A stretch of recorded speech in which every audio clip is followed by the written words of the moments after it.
नमस्कार मैत्रिणींनो, आज बघा मी काय बनवते. आज आहे ना मी साग बनवणार आहे. त्याला सरसों का साग बोलतात.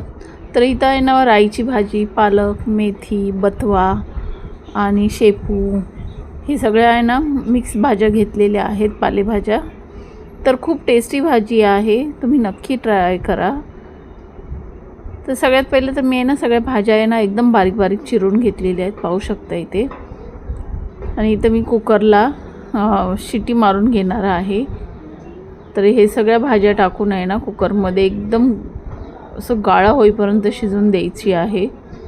तर पाहू शकता इथे थोडंसं पाणी टाकलेलं आहे आणि कुकरला शिट्या मारून घ्यायच्या आहेत.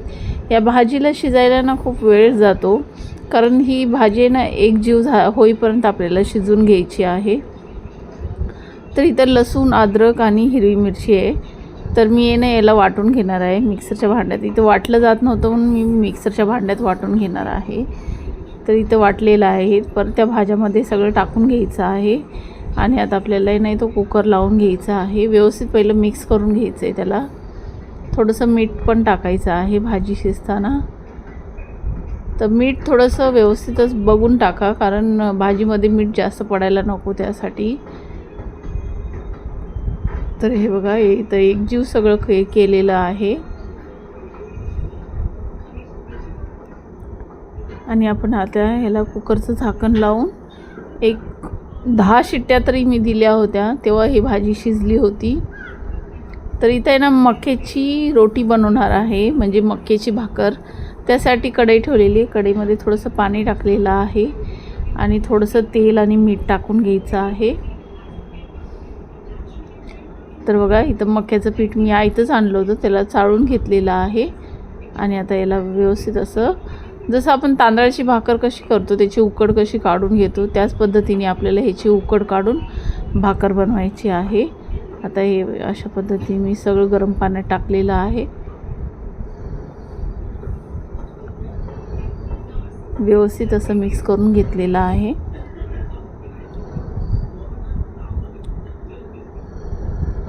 तर बघा आता थोडा वेळ झाकण ठेवून त्याला 1-2 मिनटं आपल्याला वाफेवरती ठेवून द्यायचं आहे. इथं आपल्या भाज्या शिजल्यात की नाही बघूया. तर पाहून बघा अशा पद्धतीने झालेलं आहे. ह्याला आहे ना असं मॅश करत जायचं आहे भाज्यांना पूर्ण. बघा तर माझ्या आहे ना इथं भाज्या शिजल्या नव्हत्या, परत मी थोडा वेळ कुकरचं झाकण ठेवलं आणि परत शिजून घेतलेलं आहे भाजी.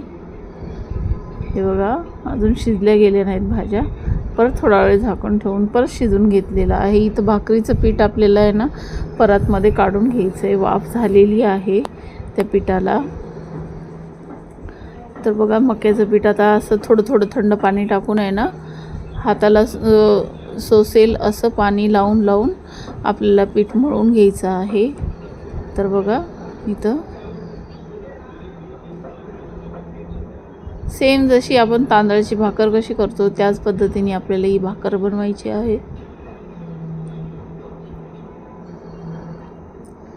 आणि ह्या भाकरीसोबत ती भाजी आहे ना खूप टेस्टी लागते, कॉम्बिनेशन खूप छान आहे.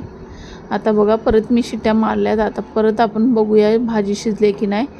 पाहू शकता असं घोटून घ्यायचं आहे पूर्ण भाजीला, एकजीव करायचा आहे.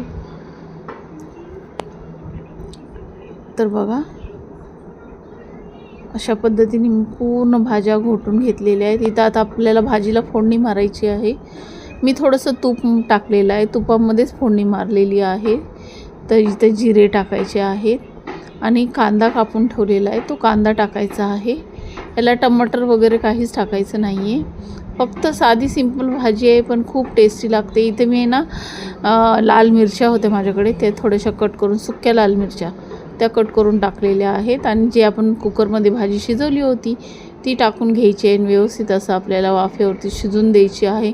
इथं थोडंसं आहे ना मक्याचं पीठ आहे ना पाण्यामध्ये मिक्स करून घेतलेलं आहे, ते पण टाकायचं आहे, कारण पाणी वेगळं आणि भाजी वेगळी दिसू नये त्याच्यासाठी हे आपल्याला पीठ टाकायचं आहे. आणि टेस्ट पण खूप छान लागतो या भाजीचा. तर पाहू शकता असं. आणि जास्त असं पातळ नाही बनवायची, भाजी अशी घट्टच असते. खूप टेस्टी भाजी आहे, तुम्ही पण नक्की ट्राय करा एकदा तरी. थंडीमध्ये आता सगळ्या पालेभाज्या मिळतात त्यासाठी. ही पंजाबी डिश सरसों का साग, मकई की रोटी अशा पद्धतीने बनवतात हा सरसों का साग। आता मी तुम्हाला जवळून दाखवते, पाहू शकता अशा पद्धतीने ही भाजी झालेली आहे बघा। खायला पण खूपच टेस्टी झाली होती। आता इथं मी तुम्हाला मकई की रोटी बनवून दाखवते। मक्याचं पीठ आहे ना, तुम्हाला दुकानामध्ये अवेलेबल असेल, दुकानामध्ये भेटून जातं। तर बघा अशा पद्धतीने मी आहे ना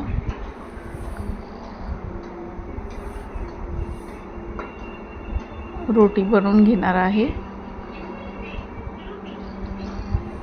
तवा ठेवलेला आहे, तव्यावरती रोटी टाकलेली आहे बघा। मस्त असं शेकून घ्यायची आहे आपल्याला।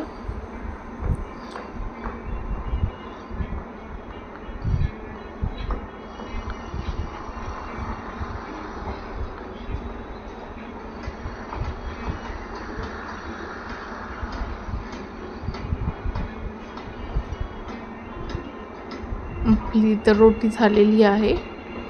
आता दुसरी टाकलेली आहे, दुसरी पण त्याच पद्धतीने शेकून घ्यायची आहे।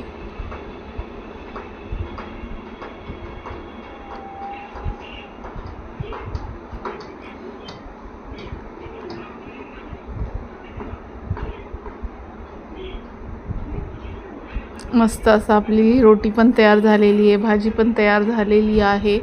या पद्धतीने मी सगळ्या रोट्या बनवून घेतलेल्या आहेत। आता मी तुम्हाला ना सर्व पण करून दाखवणार आहे।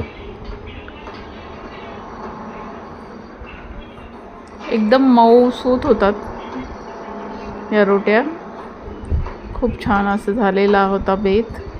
तुम्ही पण नक्की ट्राय करा। माझी ही रेसिपी आवडली असेल तर लाईक, शेअर, सबस्क्राईब करायला विसरू नका। कमेंट करून सांगा की तुम्हाला कशी वाटली ही रेसिपी।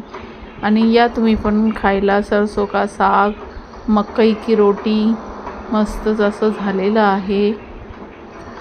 याच्यावरती मी बटर टाकलेलं आहे आणि खूप टेस्टी असं झालेलं आहे बघा, पाहू शकता। थंडीमध्ये ही भाजी खाल्लेली खूप चांगली असते त्यासाठी। चला तर मग या तुम्ही पण खायला, मस्त असं झालेलं आहे। वाव, खूप टेस्टी। बाय।